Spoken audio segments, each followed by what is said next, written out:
tous et à toutes. Aujourd'hui, on va vous présenter une nouvelle statue de chez Sideshow. Sideshow, oui, ici avec Just Made TV, comme d'habitude. Pour l'instant, on en fait beaucoup, mais parce qu'on est méga fan, on vous lance ici sur une licence peu exploitée, peu faite en vidéo, les Court of Death. Court of the Death. Enfin, je sais plus, plutôt Court of the Dead, un truc dans le genre. Voilà. Du coup, c'est une licence du coup qui est vraiment propre à Sideshow. Ce n'est pas de, il y a dire que ça n'appartient pas à Marvel, DC, Star Wars, machin et tout, c'est vraiment à part. Déjà notez que la boîte est sublime. Ici on va vous présenter donc la Warbringer, une sorte de Valkyrie, probablement Warrior et Berserk.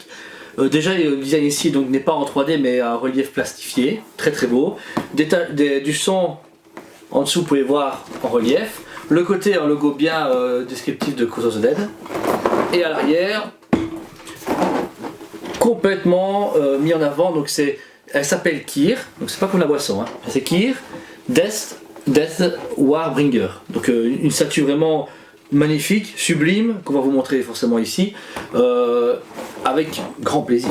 Avec beaucoup de plaisir. Ici donc le visage de la Warbringer en avant, avec sa position très dynamique qui met une tête décapitée en avant vers le haut, très très belle. Au niveau du visage de la femme justement morte, qui a beaucoup de détails, des yeux bleutés morts, des traces de coupures au niveau des lèvres, du visage, il y a une sorte de travail de cristaux, d'ailes, tout autour du visage. Le travail de peinture sur ce visage. Ouais, magnifique, génial. Ici donc du coup ils ont même fait la décapitation très prononcée en dessous de la tête, avec les cheveux qui se marient très bien au niveau de la main de la Warbringer, qui la tient vraiment en trophée. Ensuite sur la main donc gauche, vous pouvez voir ici toute une trace de sang. C'est pas des tatouages, mais on dirait que c'est constant, comme s'il y avait une mutation où elle a vraiment baigné dans le sang à fond. Mais ce qui est bizarre, c'est qu'elle est immaculée partout, à part sur les avant-bras et les jambes. Donc je présume que c'est une sorte de tatouage, ou en tout cas une baignade avant le bas de sang. Je sais rien. Après on s'attaque à la tête de la Warbringer. Celle-ci du coup, déjà elle a un masque en os amovible que vous pouvez enlever. Le casque en os est sublime. Il y a des petits systèmes ici avec deux fils pour tenir les mâchoires inférieures sur le côté. Un logo au centre et une des cornes est cassée. Ça fait beaucoup penser au casque des Valkyries dans God of War, je trouve. C'est assez marrant. Oui, oui. Franchement, au niveau des détails, au niveau du casque, du masque, il n'y a rien à dire. Franchement, il est très beau. Il est parfait, même la peinture. Je veux dire, on retrouve l'amour derrière, quoi. Ouais, la qualité Sideshow y est. Ensuite, le visage du coup de la Warbringer, vraiment une expression de rage, de guerre. Elle a des yeux blancs pâles, comme si c'était une mort vivante. La bouche ouverte avec une sculpture au niveau de la mâchoire, les dents. Le tatouage au niveau de sa mâchoire inférieure. Un tatouage tribal, on dirait. Je ne sais pas à quoi ça correspond. Et puis des longs cheveux, une longue chevelure à l'arrière avec des nattes tressées et un travail au niveau des... Le seul petit reproche là que j'ai à faire au niveau de la natte, au niveau de la chevelure, j'aurais mis une vraie chevelure. Ouais, mais ça aurait fait trop poupée Sideshow. Ça aurait fait trop poupée jouer, trop Barbie. Peut-être, oui, j'aurais peut-être voulu voir maintenant, comme j'imagine, ça aurait pu donner quelque chose encore plus réaliste. Mais le travail ici sur les tresses est dingue, hein. Il n'y a rien à dire, je critique pas du tout le travail. Mais, ce que j'aime bien aussi, surtout, c'est le... En plus, dans le vol, dans le mouvement, ouais. Le tout... Voilà. Très beau, il y a un travail même d'usure entre les cheveux et le visage, comme si elle se lavait peu ou qu'elle était vraiment salie. Et beaucoup de rappels de crâne chez Sideshow avec ça, au niveau on va dire, du collet et des pièces en métal qui tiennent ses cheveux. Ça s'appelle pas la cour de la mort pour rien. Non, c'est vrai.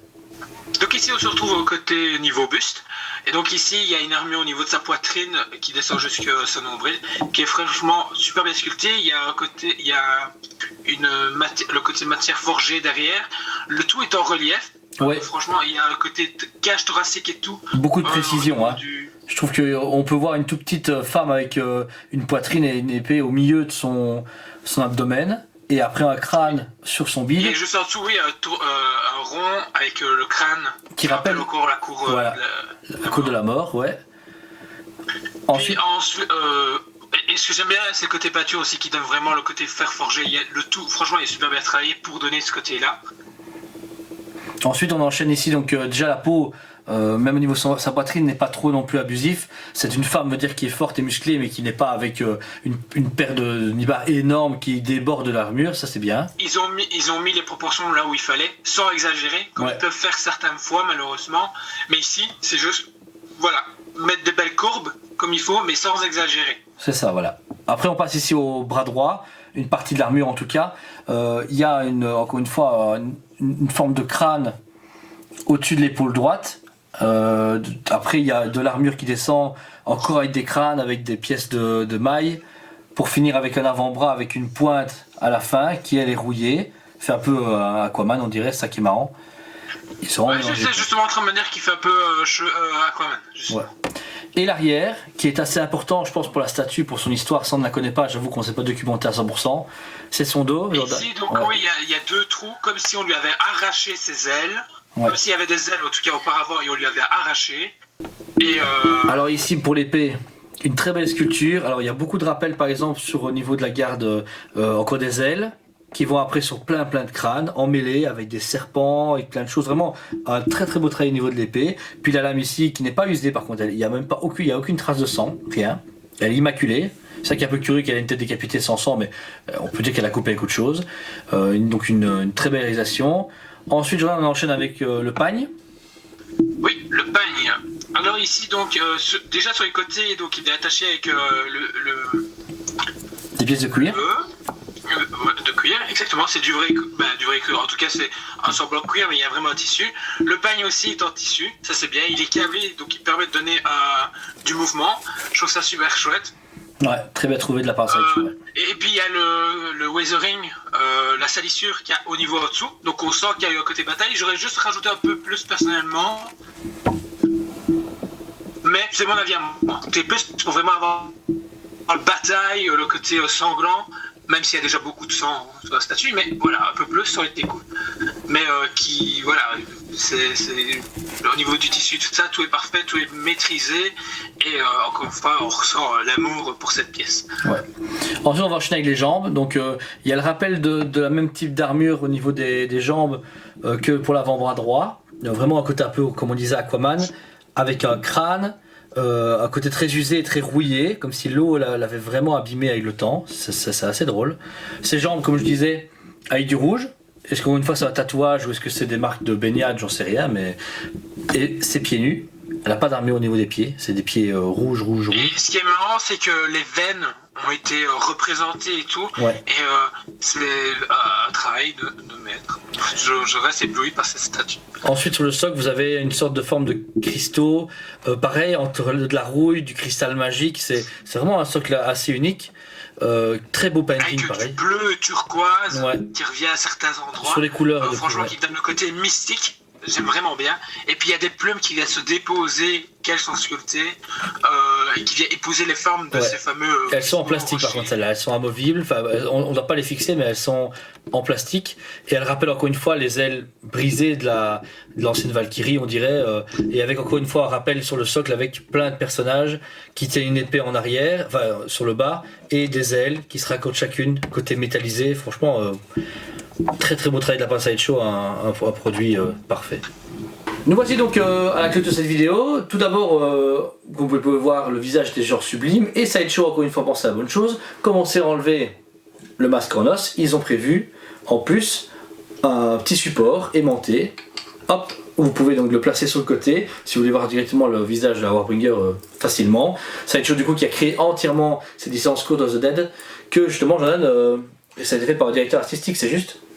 Oui, directeur créatif, Tom Gillian, c'est bon. Voilà, en fait, il fait des croquis dans son carnet, il a créé un univers. À la base pour un jeu de plateau, donc il y a aussi un jeu de plateau, que en anglais, malheureusement. Ça n'a pas encore été traduit, mais pourquoi pas dans un avenir.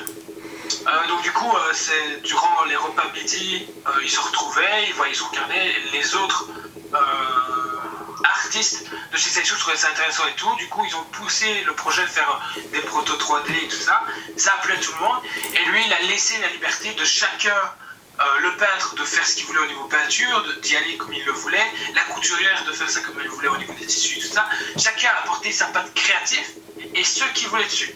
Donc ça rend vraiment les pièces made in Sideshow. Ouais. Donc ça, c'est vraiment bien, et c'est ce que j'aime vraiment bien, c'est qu'il a fait, c'est peut-être son univers, mais il a laissé chacun mettre sa patte dessus et tout le monde se soit impliqué du coup dans le projet.